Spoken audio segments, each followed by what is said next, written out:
Bringing people and communities together on seclosounds.org. Your listening station.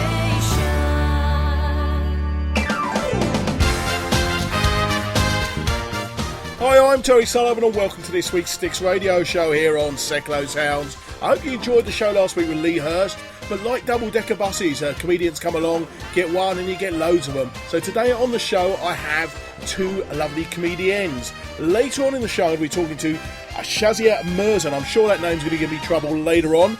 And also, in a few minutes, I'm going to be talking to Tiff-Stevenson. Tiff is coming to the stables. We'll talk to her in a little while. But the music business people are dropping like flies at the moment. We had David Bowie. And, of course, sad news, last Monday, a gentleman called Glenn Frey passed away. So, as tribute, I'm going to play a couple of Eagles tracks, maybe three if I have time. And let's start off with this one. This is, well, I suppose it's like all musicians live. It's called Life in the Fast Lane.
in the fast lane.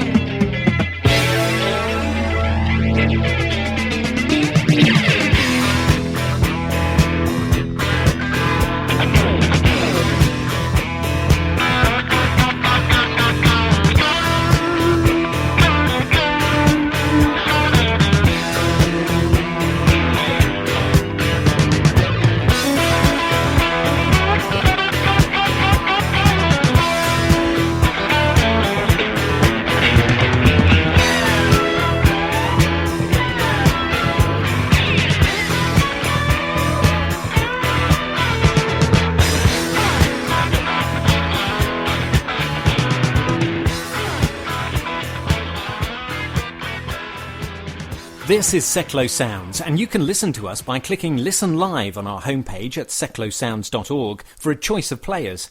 Via TuneIn Radio at www.tunein.com, search for Seclo Sounds and listen online or download the TuneIn app. You can download the Seclo Sounds iPhone app from the iTunes App Store, and you can listen to us on demand at our replay page. On the show today I have writer, comedian Tiff-Stevenson. Good morning, Tiff. Good morning. Hello. Hello, great. You're doing a tour. I must ask you about the name of the tour. Madman Tour. Sounds a bit like me normally. Yeah, Madman, for a couple of reasons.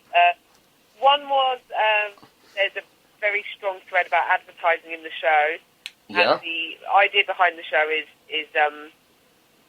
are we being sold our identity? How much of our personality is stuff that we actually like, or how much is made up of what we're constantly being sold, because we're constantly being sold something in the modern world. Mm-hmm. And also, I like the idea that a woman is a man gone crazy from seeing too much pain in the world. So Madman being a sort of, a subversion of that, I guess. Okay. Well, I know you did it at the Edinburgh Fringe last year, Edinburgh Festival last year, didn't you? Or did part of the show.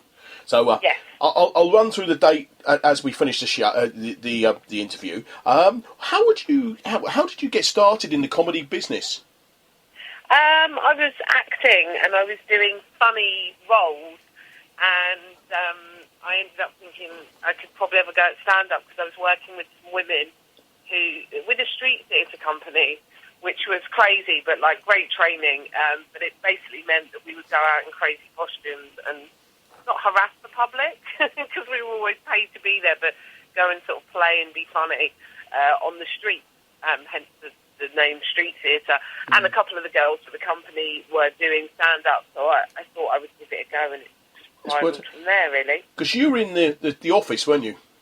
Yes, an episode of it, yeah. Yeah, well, I bet that was quite a... Was it when it was actually at its peak, or was it in the first series? I must admit, I don't remember it very well. Well, I remember the show.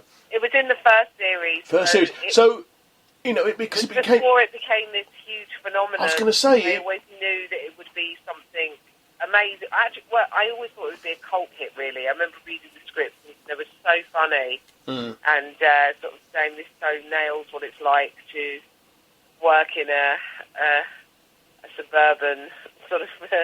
well, not even suburban, but an office, in one of those sort of parks off of in a satellite town. It sort of captured a moment and a feeling quite perfectly. So I always thought it would be a big cult hit, but not more than a cult hit. Yeah, I must admit, I've worked in one of those awful offices as well, but we won't, perhaps better not dwell on that in case the people I work for are listening. Which is great. I mean, how would you describe your style of comedy? I think it's observational, I guess political, social as well. I kind of try and look at big stuff in the world, but also I've got personal threads, which is about me and my life and the minutiae of it, and so it's sort of a combination of those things. And pop culture as well, There's a big bit in the show about band T-shirts and how irritated I am by people who wear them for bands that they don't appear to know anything about. Oh. There's been a sort of rash of 17-year-olds in Ramones T-shirts, and I would go over and they couldn't name a song. I know. So, I'd go, hey ho, and they would look at me blankly, and I'd go, okay, glad you're wearing the T-shirt. Why do you have it on? So it's sort of questioning those things, like why we wear what we wear, why we buy the things that we buy, and, who are we? What does it say about us?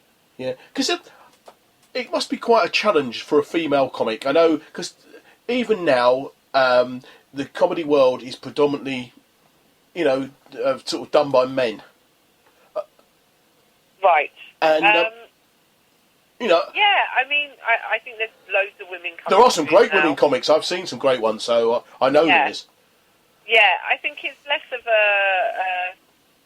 it's a long discussed sort of topic as to why there are less women, and I think we've just sort of been given less opportunities, really.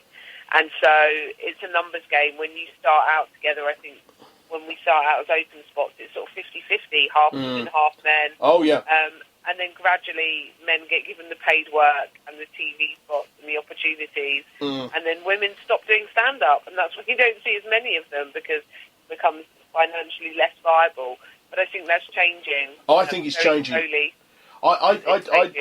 For the last 6 years, I've been doing some comedy judging for a company, and I see loads of women come through, and I see some amazing women. I recently had the pleasure of seeing a lady called Jenny Collier, who's she is sensational. I enjoyed her, and I think people have got this thing that they've seen Joe Brand, they've seen Sarah Milligan come through, but there are very, very good female comics, very, very good. Yeah, female comics. there's tons, and we've always been around, because people will say, oh, they weren't around before, and now we're just in a golden age, or there's Rash, and I think we've always been there. It's just a case of being given the opportunity. Yeah. And people will see male comics that they don't like, but you sort of forget, because you go, there's male comics I do like. So it's just sort of a numbers game, really. Yeah, I mean, I think I actually enjoy seeing a female comic, and that sounds actually perverted, but it's not. It doesn't mean, I don't mean it like that. I actually enjoy a female comic. Before you got into comedy, you said you did the street theatre. Did you do other jobs before that? Oh yeah, I've worked in offices. I've done. I worked in marketing for a chain of supermarkets, for Coca-Cola for a little while. Yeah, so all sorts of jobs really. I think I was acting, so I was going up for parts, and I would do promo work in between. And it actually is really important shaping you as a performer and as a human being. I think to do all sorts of jobs, and some that aren't that enjoyable, to understand about life and to be able to make it funny and to be able to talk about it, you have to have done those things. Yeah. Because no one's interested in your exciting, rich, privileged life where you've never had to struggle. I think struggle is what makes human beings interesting. It's what makes comedy funny, and it's certainly what shapes good actors as well. I think. I agree. Seen that people have struggled. In 2015, you had the great pleasure of supporting Ed Byrne. That must have been great. Yeah, I love Ed. He's a very, very funny man, very generous. And it was really nice to go out on the road. And obviously, Ed's fans, there's a bit of a crossover because we both do Mock the Week. But just to play to different audiences than I normally would. So Ed is incredibly generous as a performer, in that he goes out and does 20 minutes before you go on. So he sort of warms them up for you, which is very rare. So, I would have lovely gigs night after night because it would be just a really warm, receptive crowd. And they knew that Ed had handpicked me to do the tour, so I had a great time. I did read you're doing, or you're in the process of making a documentary exploring plastic surgeon, ageing, and perceptions of women's faces. Yes. When would we like to see that? Well, at some point this year, it's sort of being edited together at the moment. So it all started off from a crazy conversation that I had with a hairdresser. After I was in there sort of getting my hair cut and highlighted, she said, do you want me to cut you a fringe? And I said, oh, I don't know. And then she went, everyone over 30 should have a fringe. You don't want people seeing your whole face. Really? And I sort of questioned why that would be the case. And she was like, because you're wrinkled. And it just sort of sparked this, it sort of lit a flame, really. Really? Me kind of going, why should I feel the need to cover my face beyond a certain point? Why are we so obsessed with, wanting to look 20, and plastic surgery's just sort of gone crazy now. That's why we've had to invent a motor